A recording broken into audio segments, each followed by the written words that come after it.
ازيكم عاملين ايه؟ كل سنة وانتم طيبين بمناسبة العام الدراسي الجديد.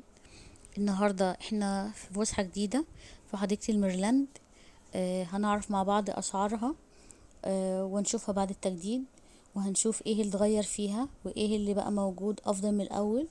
هنشوف مواعيد الحديقة، هنشوف اسعار الفوتو سيشن، اسعار التذاكر بقت بكام، هنشوف مواعيدها، هنعرف كل حاجة عنها. اول ما بنخش كده بنلاقي طبعا زي ما احنا شايفين محل هو بيبسي وشيبسي. على فكرة ممنوع دخول المأكولات. كل الحدائق اللي انا عرضتها في القناة كنت بقول لكم يلا خدوا الاكل بتاعكم، او ينفع تشوا، او خد العجلة بتاعتك وخد اللعب. لكن حديقة الميرلاند ممنوع دخول المأكولات بسبب ان جوه في كمية مطاعم وكافيتريات معقول يعني. لكن دخول الاكل او المشروبات ممنوع. اديني قلت لكم اهو قبل ما تروح. سعر الحديقه بقى، سعر الدخول، يلا هنفضل ماشيين كده يمين على منطقه، على ايدينا اليمين هنلاقي منطقه الالعاب. زي ما احنا ماشيين كده هنلاقي في الاخر منطقه الفخار. طبعا دي منطقه اهي زي ما احنا شايفين برجولات وكافيتريات. هنلاقي قعدات كده زي ما احنا شايفين على النجيله. آه، سعر بقى تذكرة الدخول بكام؟ من الحد للخميس ب20 جنيه، والجمعة والسبت ب30، والأجازات الرسمية. خلاص كده. الحديقة بقى فيها مطاعم وكافيهات تقديم المأكولات والمشروبات، وثلاث نوافير أرضية، وشلال متدرج. وكمان بالحديقة مبنية على مساحة 50 فدان، وده بيخليها من أكبر حدائق في حي مصر الجديدة. طبعا زي ما احنا شايفين كده مكملين. قد ايه شكل النافورة جميل جدا، تقدر من خلاله تاخد احلى صور. طبعا هنلاقي عروسة معانا بتاخد احلى فوتو سيشن. سعر الفوتو سيشن 800 جنيه، عريس وعروسة ودخول المصور. تمام. يلا بقى تاريخ الحديقة. الحديقة اتأسست 1945 في عهد الملك فاروق، وتم تسميتها نادي النخيل. وطبعا اتغير اسمها بقى حديقة الميرلاند زي ما كنا متعودين عليه. مواعيد الحديقة بقى، الحديقة بتفتح من 9 صباحا ل11 مساء. عنوان الحديقة موجود في المنتزه، قسم مصر الجديدة، محافظة القاهرة.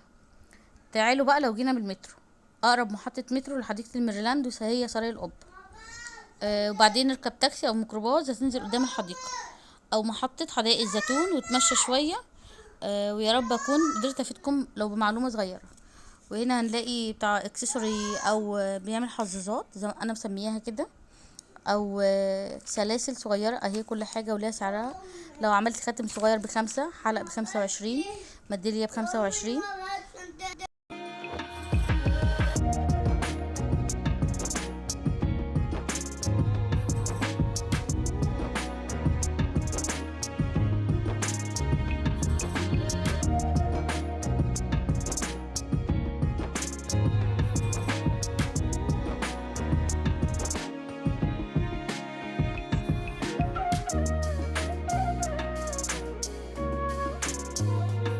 وهنا كنا داخلين منطقة الملاهي، ورايحين نشوف ايه الالعاب الموجودة وكام سعر اللعبة، وهل هيناسبنا ولا لأ.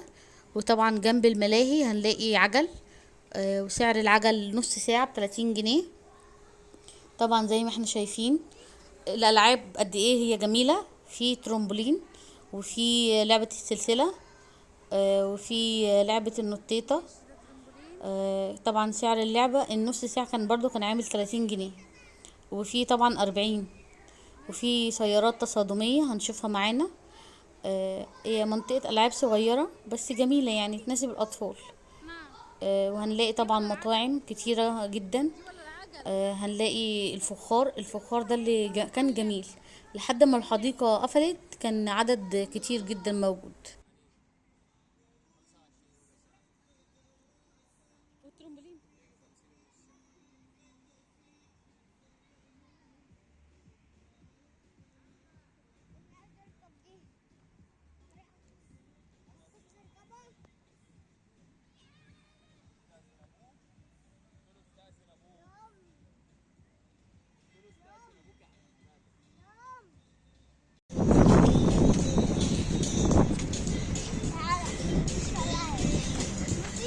ماشي، تعال نشوف بيت الرعب ده. بيت الرعب اهو.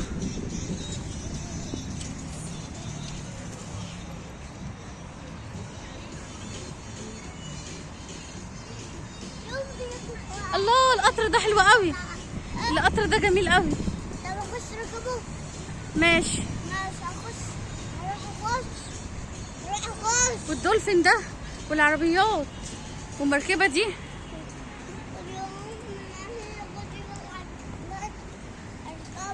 هنركب عجل دلوقتي وهنركب كل حاجة.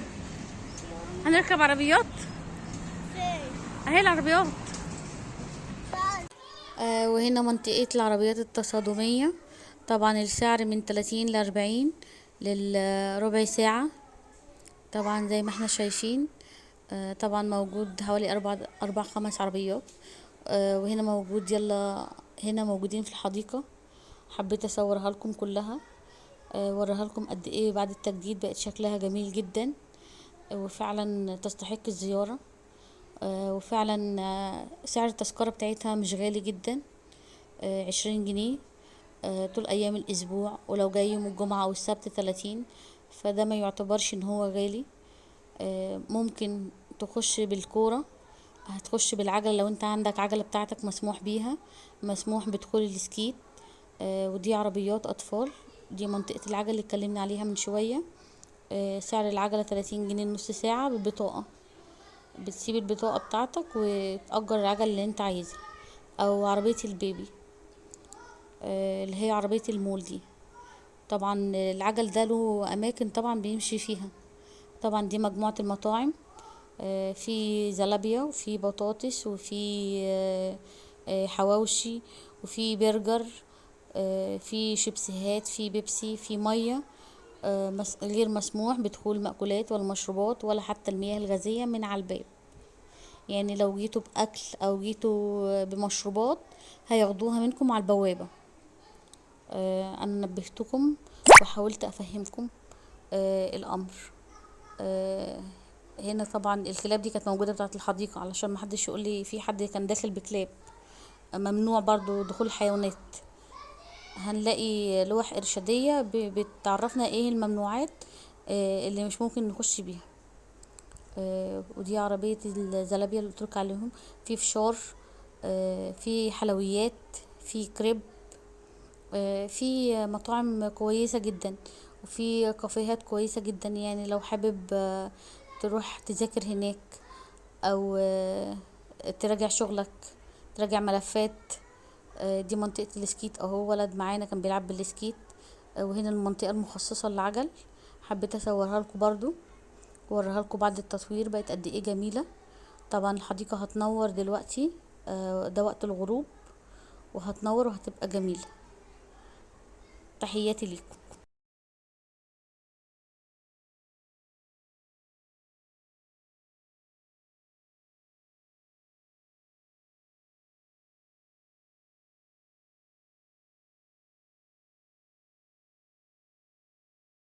وهنا لسه مكملين مع بعض. طبعا ده كافيه. آه، قهوة ولاتيه واسبريسو. طبعا دي القعدات اللي موجودة. علشان ما تقعدوش على الارض ولا حاجة. وهنا داخلين على منطقة الفخار. طبعا منطقة الفخار دي اسمها اصنع فخارك بايدك. منطقة وودز. المنطقة دي جميلة جدا. ويعتبر في الوقت اللي احنا فيه ده كده كانت رايقة. لان هي من بعد الساعة 7 لحد الساعة 10 كانت زحمة جدا. اسعار فخار بقى بيبدأ من 80 لحد اعلى حاجة 120. انت طبعا بتاخد الفخارة بتاعتك. بتختارها وتختار الوانك. ونروح نقعد هناك نلونها. طبعا هنا بيختاروا الفخار. دي ب120 الكبيرة دي. ودي منطقة الألوان. بتاخد جوانتي تختار ألوانك لأن الألوان ثابتة. فبتطلع بصعوبة من الملابس للأسف. وده المكان اللي بتقعد فيه تلون الفخار. في كمان انت بتصنع الفخارة بنفسك. دي تكلفة صناعة الفخارة 70 جنيه. انت بتقعد على مكنة الفخار وتصنعها. وهنا كافيتيريا اهي او كافيه. طبعا القعدة هنا شكلها ولا اروع، وطبعا مريحة جدا للاعصاب وللعين. لو هتشتغل، دي نافورة من الثلاث نوافير، اتنين في بداية الحديقة وواحدة هنا في الكافيه ده. وطبعا الجو جميل زي ما احنا شايفين، جو خريفي. الحديقة كانت لحد الساعة 6 ما كانتش مزدحمة، كانت رايقة جدا وجميلة. بدأ الازدحام عند الساعة 7 كده، بدأت العائلات تيجي والأسر. وطبعا بدأت برضو تتزحم بس مش قوي، يعني الزحمة كانت في المعقول، طبعا لأن الحديقة كبيرة جدا ونظيفة جدا. طبعا جوها جميل، كاملة متكاملة، مش ناقصك حاجة. وهنا المكان اهو بتاع العجل برضو، حبيت اصوره لكم، حبيت اوريكم قد ايه الحديقة جميلة جدا وكبيرة.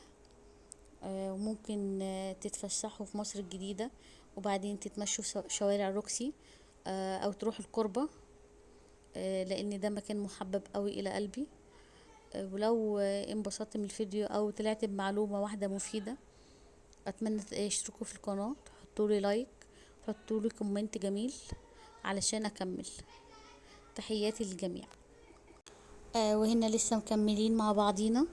هنلاقي ده محل هدايا، لو حابب يعني تشتري لابنك هدايا وحاجة. ودي منطقة النافورة او الشلال، ده شلال متدرج.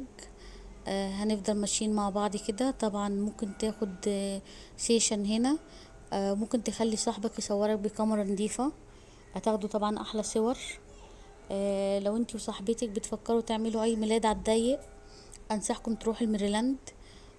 هتاخدوا التورتايه بتاعتكم في ايديكم، وطبعا دي هتستأذنوا انكم انتوا تدخلوها من على البوابة.